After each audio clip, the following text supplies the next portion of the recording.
ನಮ್ಮ ಗವಿಸಂಪದ YouTube channel ಈಗ ದಾಸೋಹಂ ಎಂದು ಬದಲಾಗಿದೆ. ಇನ್ನು ಮುಂದೆ ನಮ್ಮ ದಾಸೋಹಂ ಚಾನಲ್ನಲ್ಲಿ ಪ್ರತಿನಿತ್ಯ ಪರಮ ಸತ್ಯದ ಕುರಿತಾದ ಚಿಂತನೆಗಳು ಮೂಡಿ ಬರುತ್ತವೆ. ಜೀವ ಎಂದರೇನು? ಕಾಣುವ ಜಗತ್ತಿನ ಸ್ವರೂಪವೇನು? ಜೀವ ಜಗತ್ತನ್ನು ನಿಯಂತ್ರಿಸುತ್ತಿರುವ ಶಕ್ತಿ ಯಾವುದು? ಜೀವನದ ಸಾರ್ಥಕತೆ ಹೇಗಾಗುತ್ತದೆ ಎನ್ನುವುದನ್ನು ಕುರಿತು ಪರಮ ಪೂಜ್ಯ ಶ್ರೀ ಗವಿಸಿದ್ದೇಶ್ವರ ಅಪ್ಪಾಜಿ ಗವಿಮಠ ಕೊಪ್ಪಳ ಮತ್ತು ಪರಮ ಪೂಜ್ಯ ಕೃಷ್ಣಾನಂದ ಅಪ್ಪಾಜಿ ಕಜ್ಜಿಡೋಣಿ ಹಾಗೂ ಗವಿಯವರಿಂದ ಚಿಂತನೆಗಳು ಮೂಡಿ ಬರಲಿವೆ.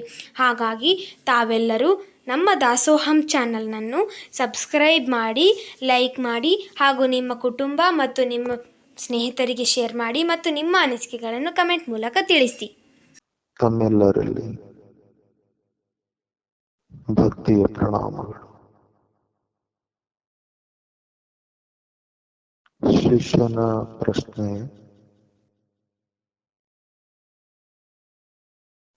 ಸ್ಥೂಲ ದೇಹ ಅಂದ್ರೆ ಯಾವುದು ಅಂತ ಕೇಳಿದ್ದ. ಸ್ಥೂಲ ದೇಹದ ರಚನೆ ಹೇಗಾಯ್ತು ಅಂತ ಕೇಳಿದ್ದ.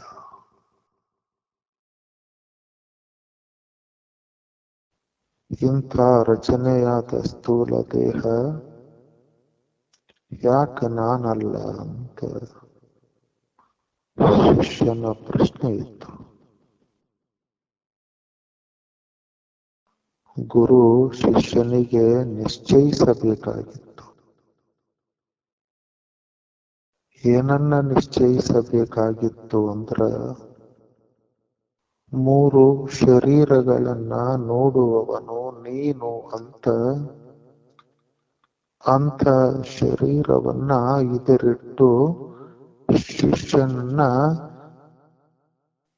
ದೃಷ್ಟನನ್ನಾಗಿ, ಈ ದೇಹವನ್ನ ದೃಶ್ಯವನ್ನಾಗಿ ಹಿಂಗ ನೋಡುವ ತಾಕತ್ತು, ಆ ಪ್ರಜ್ಞೆ ಶಿಷ್ಯನಲ್ಲಿ ಅದು ಬರಲೇಬೇಕಾಗಿತ್ತು.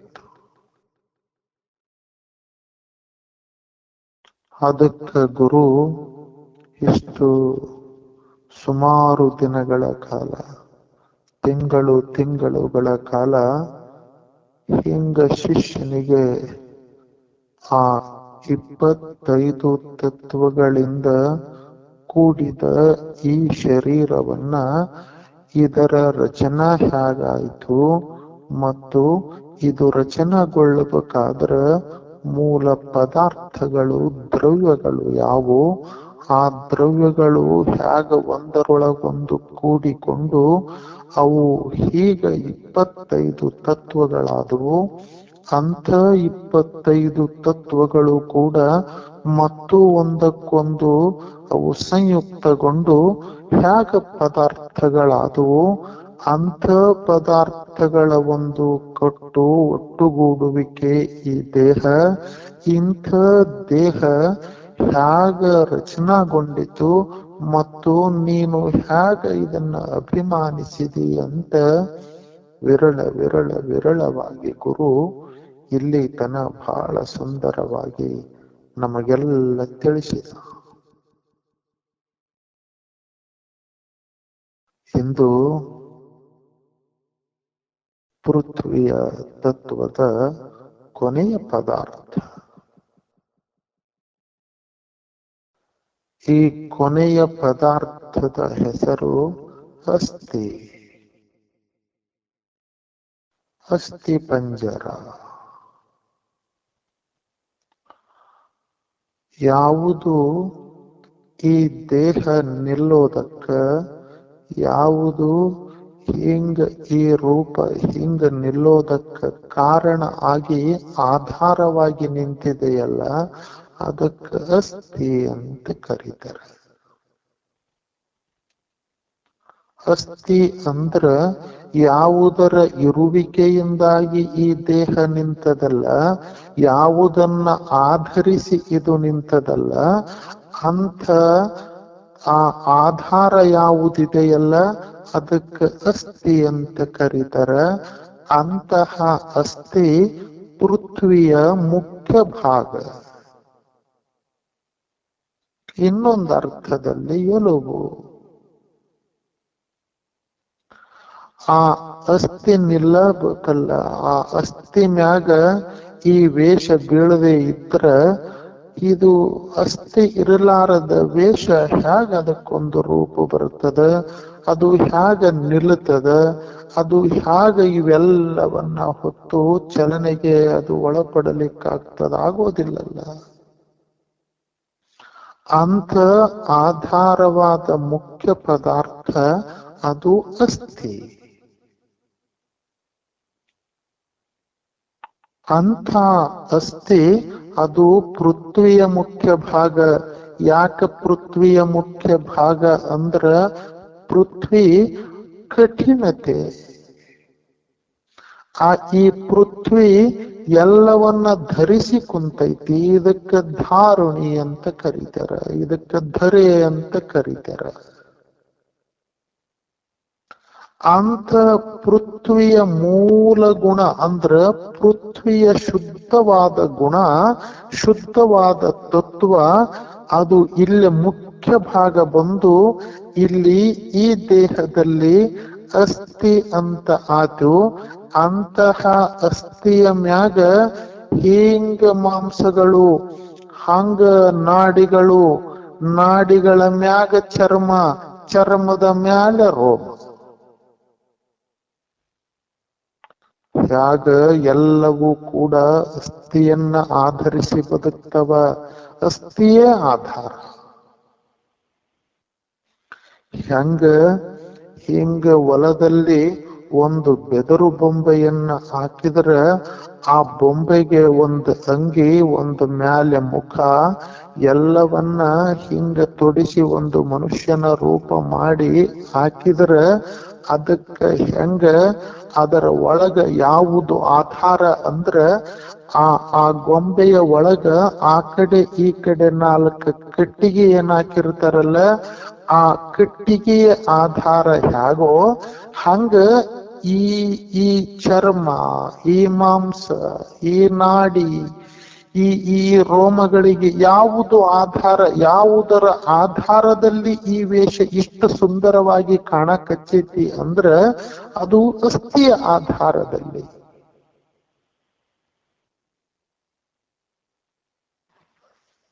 ಅಷ್ಟು ಮುಖ್ಯವಾದದ್ದು ಅಸ್ಥಿ. ಅದಕ್ಕ ಇದು ಎಲುಬಿನ ಹಂದರ ಅಂತ ಸಂತರು ಕರೆದರು.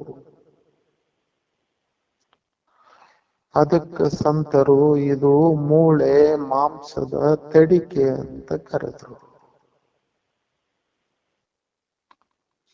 ಇಂಥ ಅಸ್ಥಿ ಈ ದೇಹ ಸುಂದರವಾಗಿ ಕಾಣಲಿಕ್ಕೆ ಆಧಾರವಾಗಿ ನಿಂತದ. ಇಂತಹ ಅಸ್ಥಿ ಹೇಗದ ಈ ದೇಹಕ್ಕ ಅಂದ್ರ ಇಡೀ ಈ ದೇಹದಲ್ಲಿ ಈ ಅಸ್ಥಿ ಅದು ಸುಣ್ಣದಂಶಗಳನ್ನಂದ್ರ ಕ್ಯಾಲ್ಸಿಯಂ ಅನ್ನ ತಗೊಂಡು ಕುಂತದೆ. ಅದರಲ್ಲಿ ಆ ಅಸ್ಥಿಯಲ್ಲಿ ಖನಿಜಾಂಶಗಳಿವೆ. ಮತ್ತು ಹೆಂಗ ಭೂಮಿಯಲ್ಲಿ ಸುಣ್ಣದ ಅಂಶ ಐತೋ, ಹೆಂಗ ಭೂಮಿಯಲ್ಲಿ ಖನಿಜದ ಅಂಶ ಐತೋ, ಹಂಗ ಈ ಎಲುಬಿನಲ್ಲಿ ಅಂದ್ರ ಈ ಅಸ್ಥಿಯಲ್ಲಿಯೂ ಕೂಡ ಅಂತಹ ಸತ್ವಗುಣಗಳಿದಾವ.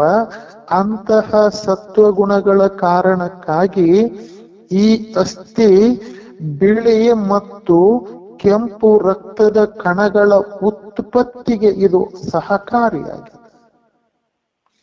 ಯಾವಾಗ ಎಲುಬುಗಳು ನಿಶಕ್ತಗೊಳ್ಳಕ್ ಶುರು ಮಾಡ್ತಾವ ಅವಾಗ ರಕ್ತ ಕಡಿಮೆ ಆಗಕ್ ಶುರುವಾತೈತಿ. ಅಂದ್ರ ರಕ್ತದ ಬಿಳಿ ಮತ್ತು ಕೆಂಪು ರಕ್ತ ಕಣಗಳನ್ನ ಉತ್ಪತ್ತಿ ಮಾಡುವ ಖನಿಜಾಂಶವನ್ನ ಇದು ಹೊತ್ತು ಕುಂತದ.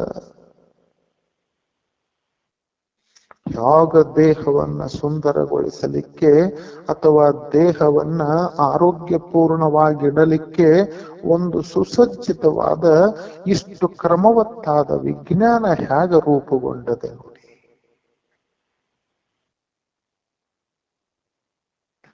ಅದೇ ಮಾಂಸ ಪ್ರೋಟೀನ್, ಕೊಲೆಸ್ಟ್ರಾಲ್ ಅನ್ನ ಹಿಡಿದಿಡುತ್ತದೆ. ಅದು ಪೃಥ್ವಿ ಮತ್ತು ಜಲದಿಂದ ರಚನೆಗೊಂಡದೆ.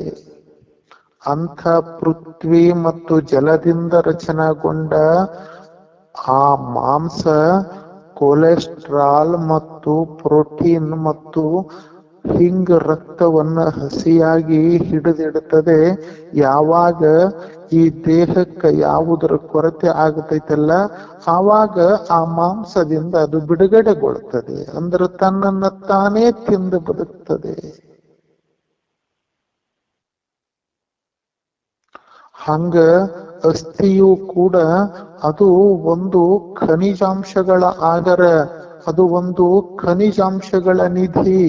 ಈ ದೇಹಕ್ಕ ಆ ಖನಿಜಾಂಶಗಳು ಇರದೇ ಇದ್ರ ಅಥವಾ ಕ್ಯಾಲ್ಸಿಯಂ ಇರದೇ ಇದ್ರ, ಅದು ಗಟ್ಟಿಯಾಗಿ ಇರದೇ ಇದ್ರ, ಅದು ಗಟ್ಟಿಯಾಗಿ ಒಂದು ನಿಲ್ಲುವ ಶಕ್ತಿ, ಅದಕ್ಕೆ ಕಠಿಣ ಗಟ್ಟಿತನ ಇರದೇ ಇದ್ರೆ ಈ ದೇಹ ನಿಲ್ಲುವ ಸಾಮರ್ಥ್ಯ ಹೇಗಿರುತ್ತದೆ?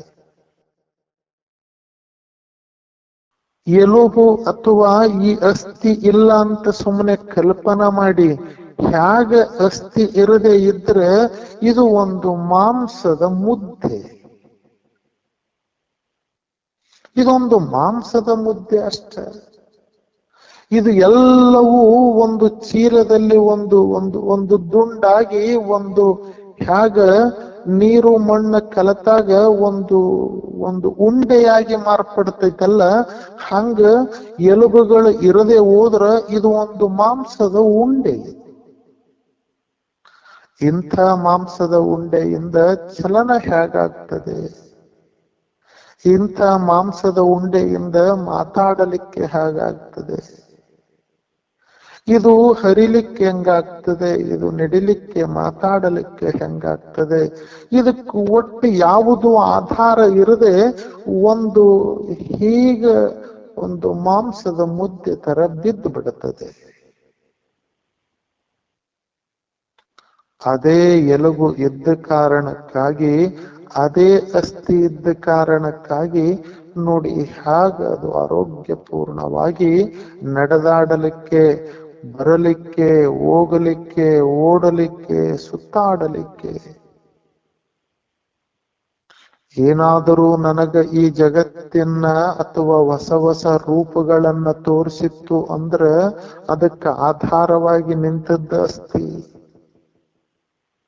ನಾನು ಇಷ್ಟು ಇಂಥದೊಂದು ದೊಡ್ಡ ಸಾಮ್ರಾಜ್ಯವನ್ನ ಕಟ್ಟಿದ್ದ ಮನುಷ್ಯ ಅಂದ್ರ ಅದಕ್ಕೆ ಆಧಾರವಾಗಿ ನಿಂತದ್ದು ಅಸ್ಥಿ.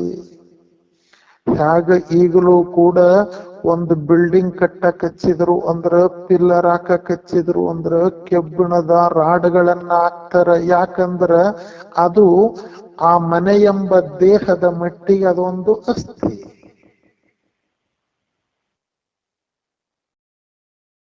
ಹಿಂಗ ಅಸ್ಥಿ ಈ ದೇಹದಲ್ಲಿ ರೂಪುಗೊಂಡಿದೆ. ಇಂಥ ಅಸ್ಥಿ ಇರದೆ ಇರುವ ಈ ದೇಹವನ್ನ ಕಲ್ಪಿಸಿಕೊಳ್ಳಕ್ಕೂ ಕೂಡ ಸಾಧ್ಯ ಇಲ್ಲ. ಅಂದ್ರ ಪೃಥ್ವಿಯ ತತ್ವವಾದ ಈ ಅಸ್ಥಿ, ಇಂಥ ಅಸ್ಥಿ ಇಷ್ಟೆಲ್ಲ ಆಧಾರವಾಗಿ ಈ ದೇಹಕ್ಕೆ ಇದ್ರೂ ಕೂಡ ಇಂಥ ಅಸ್ಥಿ ನೀನಲ್ಲ, ಇಂಥ ಅಸ್ಥಿ ನಿನ್ನದಲ್ಲ. ಯಾವುದ್ರದು ಅಂದ್ರ ಇದು ಪೃಥ್ವಿಯ ಪದಾರ್ಥ. ಇದನ್ನ ಇದರಿಟ್ಟು ನೀನು ಅರಿಯೋಣದರಿಂದ, ಇದು ಅರಿಸಿಕೊಳ್ಳಲ್ಪಡೋಣದರಿಂದ, ನೀನು ಇದನ್ನ ಅರಿಯೋಣದರಿಂದ ಇದು ನಿನಗಿಂತ ಅನ್ಯವಾಗಿ ಅದೆ, ನಿನಗಿಂತ ಭಿನ್ನವಾಗಿ ಅದೆ. ನೀ ಇದನ್ನ ಹಿಂಗ ಸಾಕ್ಷಿಯಾಗಿ ನೋಡಾಕಚ್ಚಿದಿ. ಅಸ್ಥಿ ನಿನ್ನನ್ನ ಅರಿತಿಲ್ಲ, ನೀನು ಅಸ್ಥಿಯನ್ನ ಅರಿತಿದಿ. ನೀ ಅಸ್ಥಿಯನ್ನ ಅರಿತಿರುವ ಕಾರಣದಿಂದ ನೀ ಚೈತನ್ಯದಿ, ನೀನು ಅರುಸ್ವರೂಪದಿ. ಇದು ಅರಿಸಿಕೊಳ್ಳಲ್ಪಡೋಣದರಿಂದ ಯಾವುದನ್ನ ಇದು ಅರಿಲಿಕ್ಕೆ ಆಗೋದೇ ಇಲ್ವೋ ಅದಕ್ಕಾಗಿ ಇದು ಜಡ ಆಗಿರೋಣದರಿಂದ, ಇಂಥ ಜಡ ಅದು ಅಜ್ಞಾನ ಸ್ವರೂಪವುಳ್ಳದ್ದರಿಂದ, ಅಜ್ಞಾನ ಅದು ಒಂದು ತಮಂದ ಆಗಿರೋದರಿಂದ, ಅದು ತಮೋಗುಣ ಪ್ರಧಾನ ಆಗಿರೋಣದರಿಂದ ಆ ತಮೋ ಗುಣ ಅದು ಕಲ್ಪನೆಯಲ್ಲಿ ಪ್ರಜ್ಞೆಯ ಅಂಥ ಕಲ್ಪನಾ ಅದು ನೀನಲ್ಲ. ಮನುಷ್ಯನೇ ತಿಳಿ, ಅಸ್ಥಿ ನೀನಲ್ಲ, ನಿನ್ನದಲ್ಲ. ನಿನ್ನ ಕಲ್ಪನೆಯೇ ಗಟ್ಟಿಗೊಂಡು ಹ್ಯಾಗ ಕಲ್ಪನೆಯೇ ಗಟ್ಟಿಗೊಂಡು ತಮ ಪ್ರಧಾನ ಪ್ರಕೃತಿಯಿಂದ ಹೇಂಗ ತನ್ಮಾತ್ರಗಳಿಂದ ಪಂಚಮಹಾಭೂತಗಳಿಂದ ಪಂಚ ವಿಷಯಗಳು, ಅಂಥ ಪಂಚಮಹಾಭೂತಗಳು ಪಂಚೀಕೃತಗೊಂಡು 25 ತತ್ವಗಳಾಗಿ, ಆ 25 ತತ್ವಗಳಿಂದ 25 ಪದಾರ್ಥಗಳು ಬಂದು, ಆ 25 ಪದಾರ್ಥಗಳು ಅವು ಹ್ಯಾಂಗ ವ್ಯಷ್ಟಿ ಶರೀರಕ್ಕೆ ಹಿಂಗ ಕಾರಣ ಆದವು. ಇಂಥ ವ್ಯಷ್ಟಿ ದೇಹ ಹೆಂಗ 25 ಪದಾರ್ಥಗಳಿಂದ ರಚನೆಗೊಂಡಿತು, ಹಿಂಗ ಇಂಥ ದೇಹ ಜೀವನ ಭೋಗಕ್ಕೆ ಹೆಂಗ ಸಾಧನ ಆತಿವಂತ ಇಲ್ಲಿ ತನ ನಾವೆಲ್ಲ ಗುರು ಅದನ್ನ ವೈಜ್ಞಾನಿಕವಾಗಿ ನಮಗೆಲ್ಲ ತೋರಿಸಿದನಲ್ಲ. ಪೃಥ್ವಿಯ ಕೊನೆಯ ಪದಾರ್ಥ ಅಸ್ಥಿ. ಇಂಥ ಕೊನೆಯ ಪದಾರ್ಥ, ಇಂಥ ಅಸ್ಥಿ ಈ ದೇಹಕ್ಕೆ ಆಧಾರ. ಇಂಥ ದೇಹ ಇಷ್ಟೆಲ್ಲ ನಿಲುಗಡೆ ಅಂದ್ರ ಹಿಂಗ ಧರಿಸಿಕೊಂಡು ನಿಂತಿರುವುದು. ಇದು ಈ ಅಸ್ಥಿಯ ಮಹತ್ವ ಮತ್ತು ಅಸ್ಥಿಯ ಆ ಪೃಥ್ವಿಯ ಕಠಿಣ ಗುಣ ಇದರಲ್ಲಿ ಇರೋಣದರಿಂದ ಇದು ಎಲ್ಲವನ್ನ ಧರಿಸಿಕೊಂಡು ನಿಂತದೆ. ಮತ್ತು ಹೇಗ ಇದು ಪಂಚಮಹಾಭೂತಗಳಲ್ಲಿ ವಿಲೀನ ಆಗ್ತದೆ ಅಂದ್ರೆ ನೋಡಿ, ಯಾವಾಗ ಇದರಿಂದ ಪ್ರಾಣ ಪಕ್ಷಿ ಹಾರ್ತದೆ ಆ ಕ್ಷಣಕ್ಕ ಇದನ್ನ ಸುಡ್ತಾರ ಅಂದ್ರ ಇದನ್ನ ದಹನ ಮಾಡ್ತಾರ. ಇದು ದಹನಕ್ಕೆ ಯೋಗ್ಯ ಈ ದೇಹ. ಇದಕ್ಕೊಂದು ದೇಹ ಅಂತ ಹೆಸರ ಬಂದಿತ್ತು ಅಂದ್ರ ಅದು ದಹಿಸುವುದರಿಂದ ಅಂದ್ರ ದಹನಕ್ಕೆ ಒಳಗಾಗುವ ಸಾಧ್ಯತೆ ಇದರಲ್ಲಿ ಇರೋದರಿಂದ, ದಹಿಸಲಿಕ್ಕೆ ಯೋಗ್ಯ ಆಗಿರೋಣದರಿಂದ, ಇದು ದಹಿಸಿಕೊಳ್ಳಲ್ಪಡೋಣದರಿಂದ ಇದಕ್ಕೆ ದೇಹ ಅಂತ ಕರೀತಾರೆ. ಇಂಥ ದೇಹ ಹಿಂಗ ದಹಿಸಿದ್ರ ಕೊನೆಗೆ ಏನು ಉಳಿತೈತಲ್ಲ ಅದನ್ನ ಅಸ್ಥಿ ಅಂತ ಕರೀತಾರೆ. ಯಾವುದು ಹಿಂಗ ದಹಿಸಿದ ಮೇಲೆ ಕೊನೆಗೆ ಉಳಿತಲ್ಲ ಅದು ಅಸ್ಥಿ. ಯಾವುದು ಸುಟ್ಟ ನಂತರ ಕೊನೆಗೆ ಬೂದಿಯಾಗಿ ಉಳಿತಲ್ಲ ಅದು ಪೃಥ್ವಿ ತತ್ವ, ಅದ ಅಸ್ಥಿ. ಇಡೀ ದೇಹ ಅಷ್ಟ ಅಂದ್ರೆ ಎಷ್ಟು ಅಸ್ಥಿ ಇತ್ತು ಅಷ್ಟರಿಂದನ ಇಷ್ಟು ರೂಪುಗೊಂಡಿತ್ತು. ಅಂದ್ರ ಅಷ್ಟ ಬೂದಿಯಿಂದ ಅಂದ್ರ ಅಷ್ಟ ಭೂಮಿಯ ಪದಾರ್ಥದಿಂದ ಇಷ್ಟೆಲ್ಲ ಅದ್ಭುತವಾಗಿ ಕಂಡಿತ್ತು. ಯಾಕ ಅಂದ್ರ ಇದರಲ್ಲಿ ಉಳಿದ ಪಂಚಮಹಾಭೂತಗಳು ಸೇರಿ ಆ ದೇಹವನ್ನ ಉಬ್ಬಿಸಿದ್ದು, ಆ ದೇಹವನ್ನ ರೂಪಿಸಿದ್ದು, ಆ ದೇಹವನ್ನ ಕಾಣುವಂಗ ಮಾಡಿದ್ದು. ಎಲ್ಲ ದೇಹಗಳ ಭಾಗಗಳು ಯಾವಾಗ ಓತಿ ಕೊನೆಗೆ ಯಾವಾಗ ದಹಿಸಿ ಕೊನೆಗೆ ಆ ಅಸ್ಥಿ ಅಂದ್ರೆ ಈ ದೇಹದ ಬೂದಿ ಎಷ್ಟು ಉಳಿತಲ್ಲ ಅಷ್ಟ ಭೂಮಿಯ ಪದಾರ್ಥದಿಂದ ಇಷ್ಟೆಲ್ಲವೂ ರೂಪುಗೊಂಡಿತ್ತು. ಅದ ಅಸ್ಥಿಯನ್ನ ತಗಂಡು ಹಿಂಗ ಗಂಗಾ ನದಿಗೋ ಅಥವಾ ಪವಿತ್ರ ನದಿಗೆ ಹಿಂಗ ಬಿಟ್ಟಿತು ಅಂದ್ರ ಆ ಅಸ್ಥಿ ನೀರಿನಲ್ಲಿ ಸೇರಿತು ಅಂದ್ರ ಆ ಪೃಥ್ವಿ ನೀರಿನಲ್ಲಿ ಸೇರಿಬಿಡಿತು. ಹಿಂಗ ನೀರಿನಲ್ಲಿ ಸೇರಿ ಸಮುದ್ರವನ್ನ ಸೇರಿದ ಅಸ್ಥಿ ಸಮುದ್ರವೇ ಆಗಿತ್ತು. ಹಾಂಗ ಬಿಸಿಲಿನ ಶಾಖಕ್ಕೆ ಒಳಗಾಗಿ ಹಿಂಗ ಗಾಳಿಯಾಗಿ ಹವೆಯಾಗಿ ಹೋಗಿಬಿಡಿತು ಅಂದ್ರ ವಾಯುವನ್ನ ಸೇರಿತು. ಅದ ವಾಯುವು ಕೊನೆಗೆ ಹೆಂಗ ಬಯಲಲ್ಲಿ ಬಯಲಾಗಿ ಬಿಡಿತಲ್ಲ, ಆವಾಗ ಆಕಾಶ ತತ್ವವನ್ನ ಅದು ಸೇರಿಬಿಡಿತು.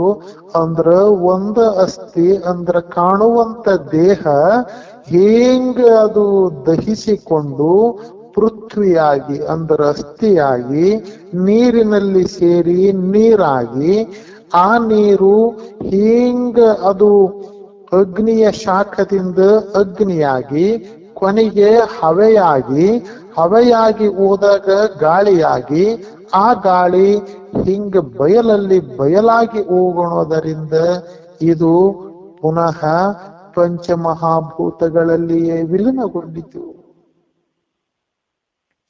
ಅದಕ್ಕಾಗಿ ಇಂಥ ಪಂಚಮಹಾಭೂತಗಳಿಂದ ಕೂಡಿದ ಈ ಶರೀರ ಇದು ನೀನಲ್ಲ.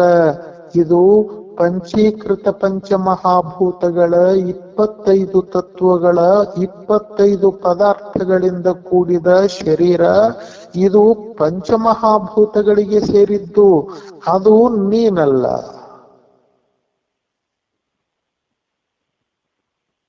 ಅದಕ್ಕ ಇದನ್ನ ಅರಿಯೋಣ, ಅಥವಾ ಅರಿಯುವ ಚಿದ್ರೂಪನಾದ ಅರಿವು ನಾನು. ಈ ದೇಹ ಅಲ್ಲ. ಅದಕ್ಕಾಗಿ ಗುರು ಅಂತನ ಈ 3 ಶರೀರಗಳನ್ನ ನೋಡುವವನು ನೀನು. ಇಂಥ ಪೃಥ್ವಿಯ ತತ್ವಗಳು ಹ್ಯಾಗ ನುಡಿ ಹ್ಯಾಗ ಎಷ್ಟು ರಚನಾಗೊಂಡು ಅಂದ್ರ, ಇಂಥ ಪೃಥ್ವಿಯ ತತ್ವ ಸ್ವಲ್ಪ ಸ್ಥೂಲ ಅಂದ್ರ ಸ್ವಲ್ಪ ಕಠಿಣ ಇತ್ತು. ಅಂದ್ರ ಈ ರೋಮ, ಈ ಚರ್ಮ, ಈ ನಾಡಿ, ಈ ಮಾಂಸ, ಈ ಅಸ್ಥಿ ಇವೆಲ್ಲವೂ ಗಟ್ಟಿಯಾಗಿದ್ದುವು. ಇವು ಯಾವುದಕ್ಕ ರಕ್ಷಣಾ ಕೊಟ್ಟು ಅಂದ್ರ ಇದರ ಒಳಗಡೆ ಅಂದ್ರ ಇದಕ್ಕಿಂತ ಸೂಕ್ಷ್ಮವಾಗಿ ಜಲದ ಪದಾರ್ಥಗಳಿದ್ದುವು.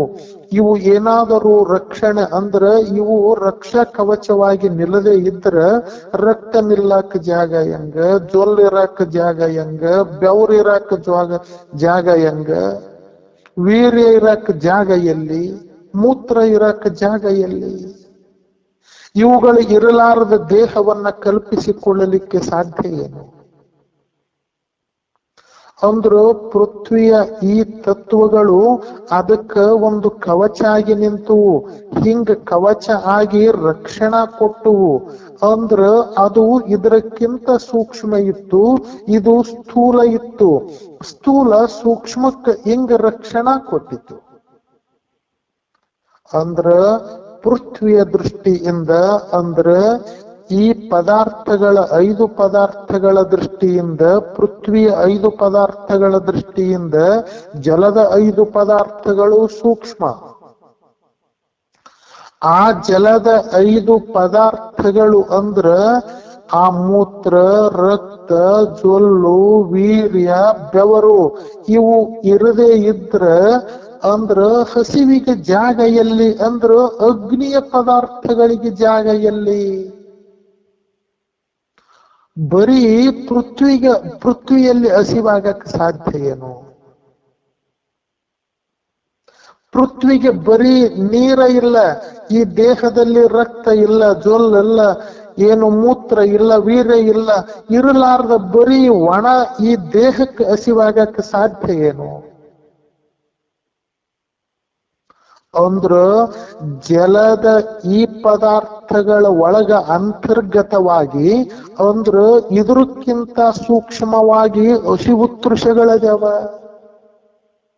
ಅಂದ್ರ ಹಸಿವು ತೃಷಗಳು, ಹಸಿವು, ತೃಷೆ, ನಿದ್ರ, ಆಲಸ್ಯ, ಕಾಂತಿ ಈ ಅನುಭವಗಳು ಅಥವಾ ಈ ಪದಾರ್ಥಗಳು ಜಲದ ಪದಾರ್ಥಗಳ ಒಳಗ ಸೂಕ್ಷ್ಮವಾಗಿ ಕುಂತಾವ. ಮತ್ತೆ ಅಂಥ ಹಸಿವು ಅಂದ್ರ ಇದರ ದೃಷ್ಟಿಯಿಂದ ಜಲ ಸ್ಥೂಲ ಆತು, ಹಸಿವು ತೃಷಗಳು ಸೂಕ್ಷ್ಮ ಆದವು. ಜಲ ಹಸಿವು ತೃಷಗಳಿಗೆ ಹಿಂಗ ರಕ್ಷಣಾ ಕೊಟ್ಟಿತು, ಒಂದು ಕೋಟೆಯನ್ನ ಕವಚವನ್ನ ಕಟ್ಟಿತು.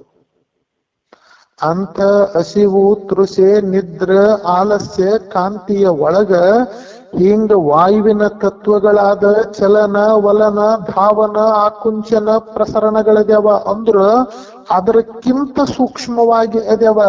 ಅವು ಇರದೆ ಇದ್ರ ಹಸಿವಿಗೆ ಚಲನ ಎಲ್ಲಿ? ಅಂತ ಹಸಿವಿಗೆ ಹಿಂಗ ತೃಷೆಗೆ ಹೆಂಗ ಅವು ಇರದೆ ಇದ್ರ ಇವಕ್ಕ ಅಸ್ತಿತ್ವ ಎಲ್ಲಿ? ಅದಕ್ಕ ಅಗ್ನಿಯ ಪದಾರ್ಥಗಳು ಹಿಂಗ ವಾಯುವಿನ ಪದಾರ್ಥಗಳಿಗೆ ರಕ್ಷಣೆ ಅಂದ್ರ ಕವಚವನ್ನ ಕೊಟ್ಟವ. ಅದರ ಅಂತರಾಳದಲ್ಲಿ ವಾಯುವಿನ ತತ್ವಗಳು ಅಂದ್ರ ಹಸಿವಿನ ಅಂತರಾಳದಲ್ಲಿ ಹಸಿವು, ತೃಷೆ, ನಿದ್ರ, ಆಲಸ್ಯ, ಕಾಂತಿ ಈ ಪದಾರ್ಥಗಳಿಗಿಂತ ಸೂಕ್ಷ್ಮವಾಗಿ ಅದರ ಆಂತರ್ಯದಲ್ಲಿ ಈ ಚಲನ ವಲನ ಧಾವನ ಆಕುಂಚನ ಪ್ರಸರಣ ಐತಿ. ಅಂತ ಆ ವಾಯುವಿನ ಪದಾರ್ಥಗಳ ಇಂದ ಅಂದ್ರ ವಾಯುವಿನ ಪದಾರ್ಥಗಳಿಗಿಂತೂ ಸೂಕ್ಷ್ಮವಾಗಿ ಆಕಾಶದ ತತ್ವಗಳಾದ ಕಾಮ, ಕ್ರೋಧ, ಶೋಕ, ಮೋಹ, ಭಯ ಅಂದ್ರ ಈ 5 ಪದಾರ್ಥಗಳು ಹಿಂಗ ಚಲನ ವಲನ ಧಾವನ ಆಕುಂಚನ ಪ್ರಸರಣ ಏನು ವಾಯು ಪದಾರ್ಥಗಳಿದ್ದಾವಲ್ಲ ಅದರ ಅಂತರಾಳದಲ್ಲಿ ಇವು ಉದಿಗಿ ಕುಂತಾವ. ಅಂದ್ರು ಅಷ್ಟು ರಹಸ್ಯವಾಗಿ ಕಾಮ ಕ್ರೋಧಾದಿಗಳು ಹಿಂಗ ಒಳಗ ಉದಿಗಿ ಕುಂತಾವ. ಅವು ಹಿಂಗ ಹೊರಗ ಪ್ರಚೋದನೆಗೊಳ್ತಾವ. ಎಲ್ಲದಕ್ಕೂ ಪ್ರಚೋದನೆ ಮಾಡುವಂಥವು ಆಕಾಶದ ತತ್ವಗಳು. ಅವು ಯಾವುದರಿಂದ ಈ ರೂಪ ತಾಳ್ಯಾವ ಅಂದ್ರ ಅಜ್ಞಾನದಿಂದ. ಇವು ಎಲ್ಲದರ ತಾಯಿ ಅಜ್ಞಾನ. ಇವು ಎಲ್ಲದರ ತಾಯಿ ಅಪ್ರಜ್ಞ. ಆ ಅಜ್ಞಾನದಿಂದ ಇದೆಲ್ಲ ರೂಪುಗೊಂಡಿತೆಲ್ಲ ಹೊರತಾಗಿ ಯಾಕಂದ್ರೆ ಇವಕ್ಕ ಅರಿವಿಲ್ಲ, ಅಂದ್ರೆ ಜ್ಞಾನ ಇಲ್ಲ. ಇವು ಯಾವತ್ತು ಏನನ್ನು ಕಂಡಿಡಿದಿಲ್ಲ, ಯಾವತ್ತು ಚೈತನ್ಯ ಸ್ವರೂಪವನ್ನ ಇವು ಅರಿತಿಲ್ಲ. ಗುರು 25 ಪದಾರ್ಥಗಳಿಂದ ಕೂಡಿದ ಈ ಶರೀರವನ್ನ ನೀ ಹೆಂಗಪ್ಪ ಅರಿತಿ ಅಂತ ಇಷ್ಟು ದಿನ ನಮಗೆಲ್ಲ ಪಾಠ ಮಾಡಿದನಲ್ಲ. ಅದಕ್ಕಾಗಿ ಇವು ಜಡ, ಇವುಗಳನ್ನ ನೋಡುವವ ನೀನು ಚೇತನ.